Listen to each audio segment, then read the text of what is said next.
So please, dear ambassadors, have a seat. And today we do have a very special event. It's hard to find 3 ambassadors. So I'm very glad and very honored to be moderating this discussion. And today we have Ambassador of United States, Ambassador of Sweden, and also Ambassador of Poland.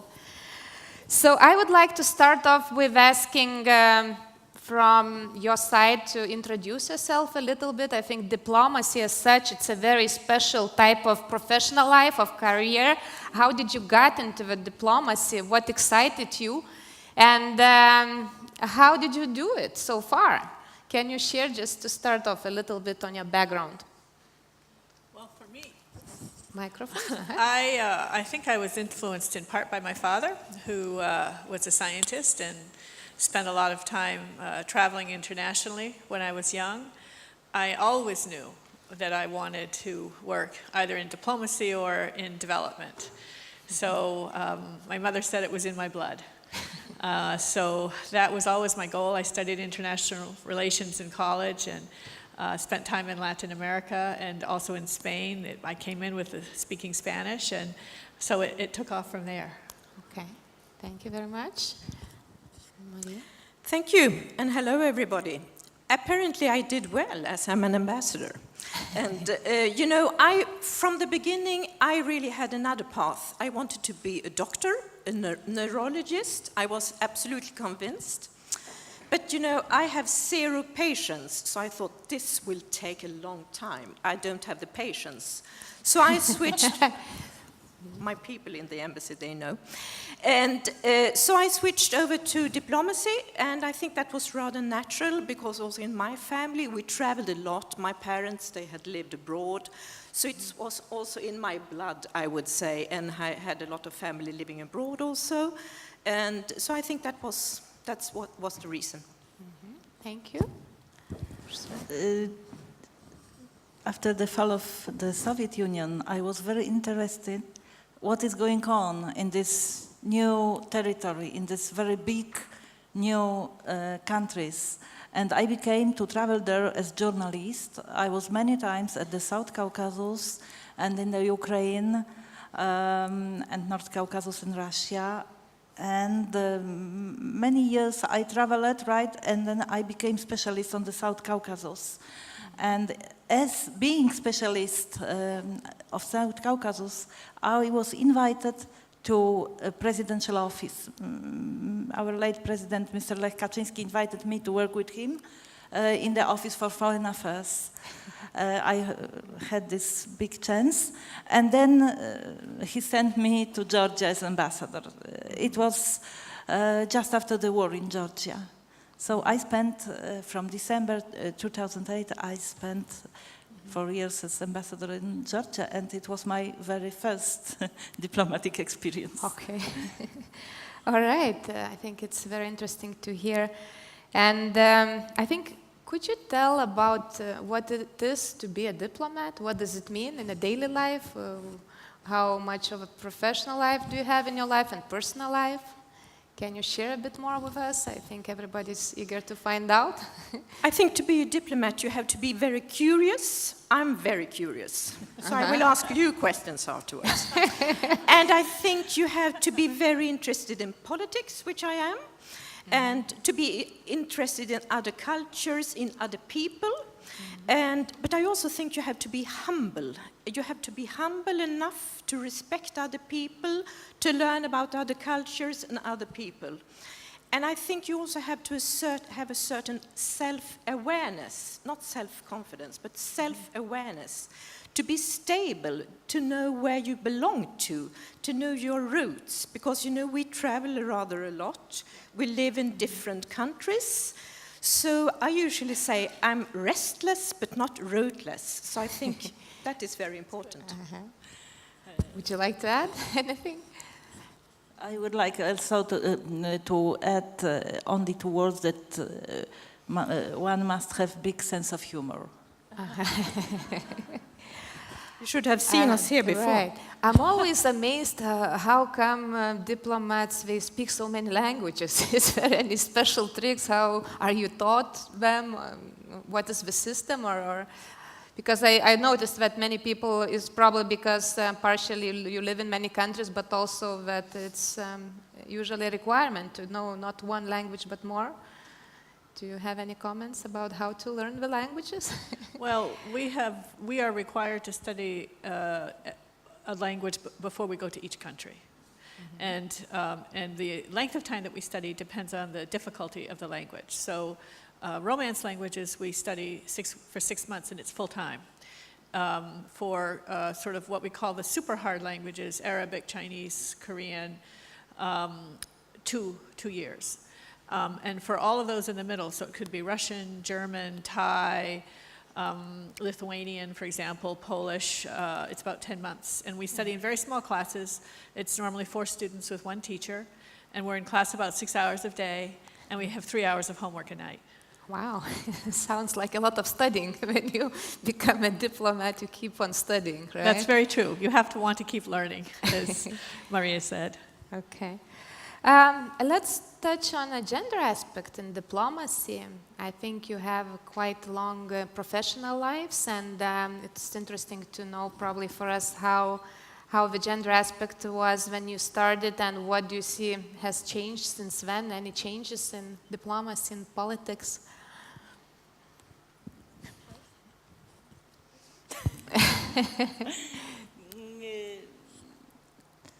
You know, I think that in my life and in my life of my mother or my grandmother, the more important question was not being woman, but being under Nazi German occupation, under communism.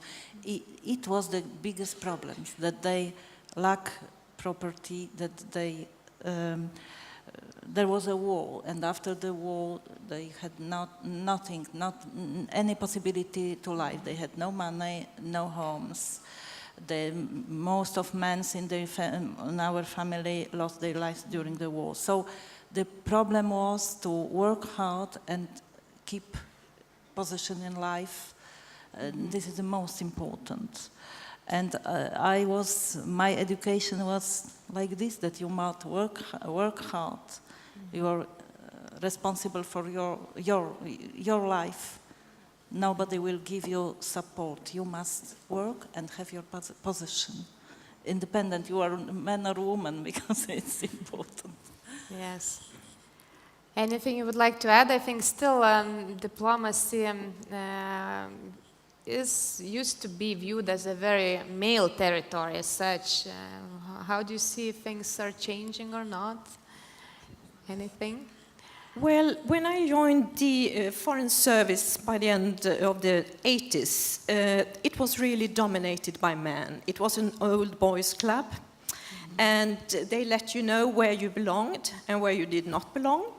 And I would say 10% at that time, they were female ambassadors. Now we have 40%. And I remember very well when I was first appointed ambassador, I was rather young, I was lucky, before 40, and the reactions from my male colleagues, but also from elderly female colleagues, that was rather disappointing. I think the game changer in the Swedish Foreign Service, that was a foreign minister we had, Anna Lindh. She was sadly murdered, but she saw the women. I remember very well in meetings, she saw the women, young women. I remember she saw me. She's like a model for me.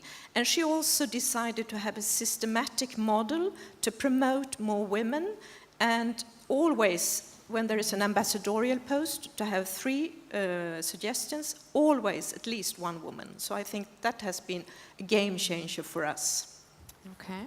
I would say I have certainly seen tremendous change since I joined also in the late 1980s. The culture of the Foreign Service and the State Department, while it was very much an old boys club, there was a gentlemanly aspect to it. So that, in fact, at that time, I think most of the women, although we were certainly in the minority, felt that as though it was actually, in many ways, a better place to work than many large corporations in the private sector. There was in that old boys club, there were just certain rules and manners. And if you could figure them out, and that took often some self-awareness and some intuition, you could do well. There was a respect for quality and for merit. Not perfect by any means, but it was a pretty good place.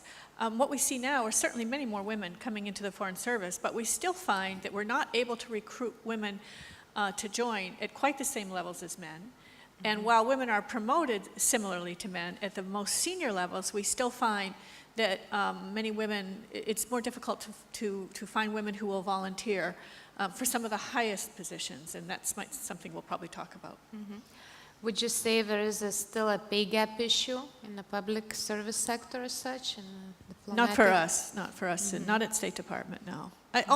Insofar as there may be fewer women at the highest levels, but in terms of this, doing the same level in the same grade, it's exactly the same. We're very regulated that way. I was just going to ask, what about the higher levels? But you already mentioned that. And do you see a problem of women also stepping in the higher positions in politics overall?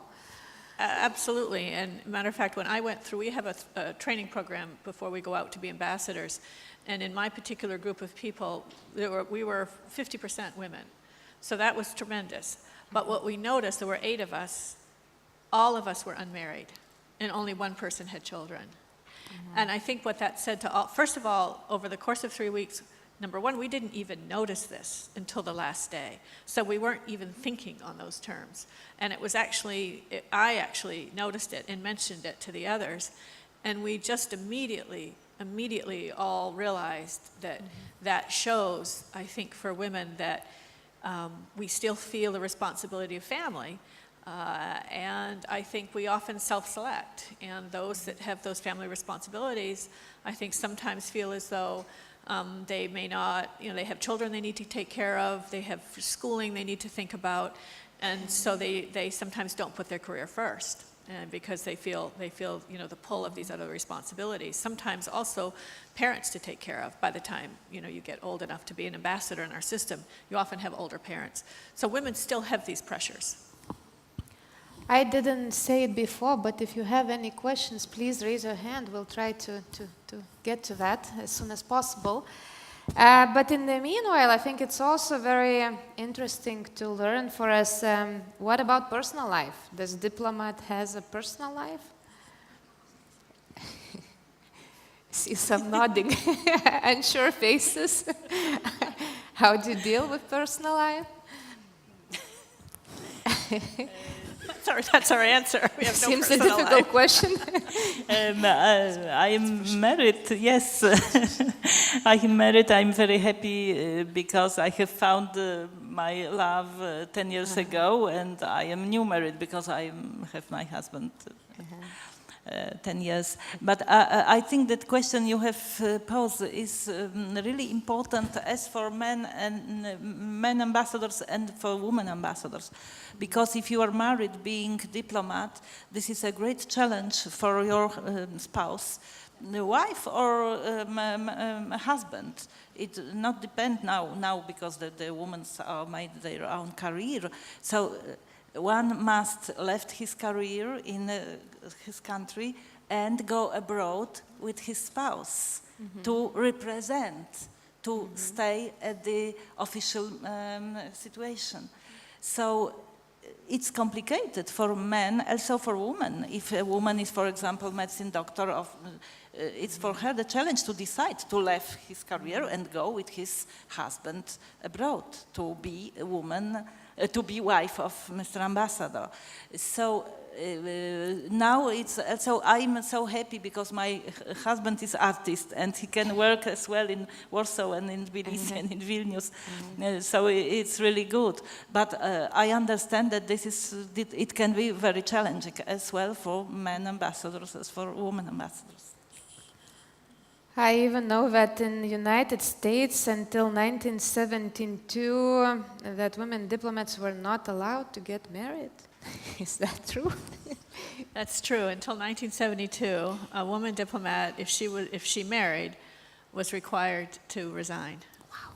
Yes, and eventually that was changed, and there were a number of women who had resigned who actually came back into the service and served with their husbands, and we were able to work it out. But that's very true. It's changed dramatically.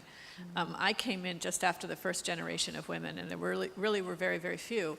And interestingly, that first generation in the 70s had difficulty getting some jobs, and they tended to go frequently to places like Baghdad and Tehran, into the Middle East, to some really tough places. And so ironically, some of our first ambassadors and senior women were serving in places where culturally wasn't all that easy to be a woman. But in our system, we broke the glass ceiling first in the Middle East for women, in our Middle Eastern part of the United States. Mm-hmm. What about hobbies, maybe? But I also would like to add that also in Sweden it was not possible to marry for a female diplomat. Also, okay. we also had this kind of system.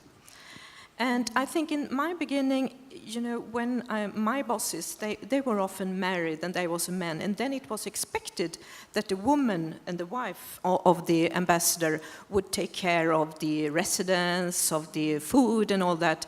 But I mean, we also do this now, I would say. Yeah, yes. Yeah, we try to do it all. We feel exactly. we have to. It was expected. They didn't get paid, but they were expected to take care of this. And that's still a difference, I think, between men and women. I think we still tend to feel, and people sometimes expect us to do everything. And you don't expect that out of a male ambassador. Mm-hmm. Yeah, a question from the audience. Okay, great.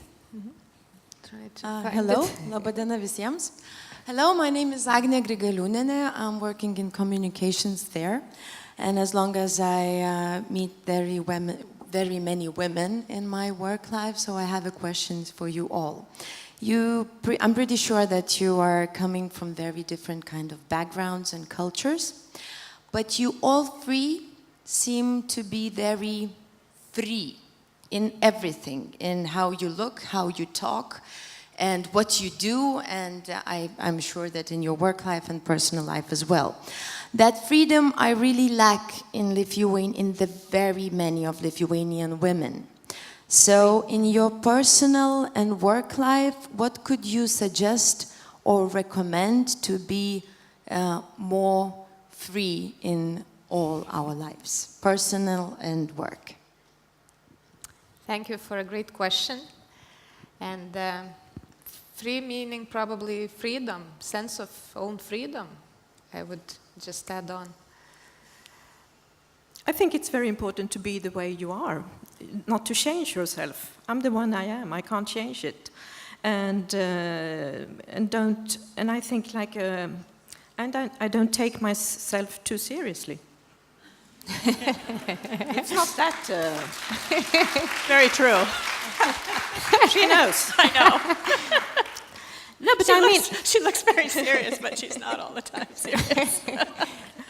No, but I mean, of course, and don't be afraid, take all opportunities, but be also yourself. And I think Halla said very correctly, because it's important to know yourself the way you are. You can't change yourself, and we can't change ourselves. We are doing this job, of course we have to adapt, but be yourself. And I would say we heard a lot of discussion this morning of courage. And I would also say, where you find fear within yourself, just face it and try to get through it. I was never a worrier by nature, never terribly fearful, but we all have insecurities, and I've always tried to have that sort of self-awareness that we talked about, so that you can keep growing. And I would say also, my identity has never actually been terribly caught up in this. I always felt I would do this as long as it's what I felt I wanted to do. And I always thought there might be a day that something would come along and I'd decide to do something else. So I was never identified my own ego or any of that with this. I did it because I cared and I wanted to make a difference. And I kept doing it because along the way I realized every step of the way I had good opportunities. And so I always had almost a dissociation with it. It was important, but as you said, I didn't take myself that importantly. So you agree, for once? I agree. Yes, I agree. I agree as well with you. It was a very interesting question. Thank you. If I may add, Sure. I think women, or in my system anyway, we more have a tendency to say no. It's okay to say no. I said no a few times to become an ambassador. That can sound very arrogant, but I thought I was offered posts in Middle East, Africa. It's not my thing. I won't be happy. I want to do something where I'm interested in what I'm doing. Yeah. I also take care of, so I can be close to my family, to my friends. In our system, of course, men got these posts afterwards or postings afterwards. That's rather rare. And I think it's sad. I have also seen in our system, we never had a prime minister or a female prime minister, but we had party leaders. And we recently had a party leader, and she resigned. She was harshly attacked. And I think that's typically women also. And I know Halla, she said she did not give up. That's also a good thing. We also saw this viral Me Too campaign last year. What would be your comments, any action in public service, and what have you observed, and how do you feel about it?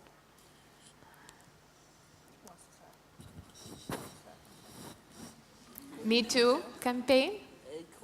Maybe Maria, you Why don't I can start? I think it was lovely. Yeah. You know, in Sweden, it was huge. And I think it was a sound reaction. We work a lot with gender equality in Sweden, and that's normal for us. But this was, excuse me, really a surprise in our society, because we have a society where everybody's given an opportunity, and we work a lot with gender equality, but suddenly we realized that we have not done enough. And I think it was also, the fact was this what was done in the working place. We have a lot of women working. So there was a huge reaction, but I think maybe this also showed we are mature. We can discuss this. Yes. Yeah. I agree. I thought it was absolutely fantastic. And I think I'm hopeful that this is really changing culture and that this is going to stick, because it's incredibly important, and it was long overdue. It's wonderful. Anyway, in the public sector, was it discussed or raised or? In the United States, we actually had hundreds of women published an open letter about Me Too and issues they faced in national security. So it was women from State Department, the Pentagon, all aspects of national security. And I think that those changes are going very quickly, and we observe then that they are going quickly and quickly every hour. Yes. So, would you think your life would be different if you would have another career? Do you have any sacrifices you made? We were actually talking earlier, I think, and I mentioned it earlier too, I think an awful lot of women that reach our level are not married, and I always thought I would be married and have children somewhere along the way. But, you know, I'm not sure I'll have children at this point. I might find someone to marry, we'll see. But, you know, I think that lack of a companion has been a sacrifice. It can be a little difficult to find when you move around that often. Mm-hmm. If I had been a doctor, I think I would have, a rather similar life. Been abroad, worked abroad. I think it would have not been that different. It's nothing I regret, I must say. I feel very confident in the right place and... Yeah, because I made my choices. This is my life. I knew what I did, and I was. And I feel the same way, actually. What I said doesn't mean I would not have changed it. I absolutely love this, you know. But I didn't have to do it. It was my choice. I'm enjoying my life and work, and I have done many jobs in my life, and I'm very happy now also. So still, if you come back after long delegations, visits, had a very hard day, and what are your recipes to relax and to recover yourself? Can you share of something with audience? Still, the hard days come to your agenda. I'm quite sure it's usually hard to manage, not manageable. Depends on outside events. And how do you deal with stress overall and the relaxation time? How do you... exercise, long walks, swimming, and lots of conversations with family and friends. Okay. Mm-hmm. I go to the gym, I swim, and also being outside and completely cutting off doing absolutely different things. Okay. You have so many beautiful forests and lakes in Lithuania. I'm trying to go every hour, if I have time, to the forest and swim in the lake in the summer, and every weekend I'm trying, if it is possible, to go to the deep forest. Okay, so even though it seems like diplomat's path, it's not very easy one, and there is probably some sacrifices that need to be done, a lot of learning involved, still you seem very happy by doing what you do. So how would you recommend it to others? What piece of advice would you give if people decide to choose this path? I would say if you want to keep learning, if you're curious, if you want to try to make a difference, there's just nothing better. It's an extraordinary life to be able to continue to keep. You change every 3 years, and that can be sometimes stressful because you're moving to, for us anyway, we're moving to a new place every 3 years roughly. But you stay refreshed and you stay challenged and inspired.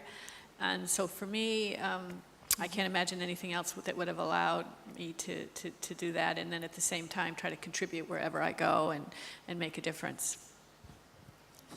Well, it keeps you young because you have to adapt all the time and learn new things. I think that's good. But my advice to women or younger women would be, don't be afraid and be yourself and take all opportunities. But I also think maybe we women, we could be more generous to each others.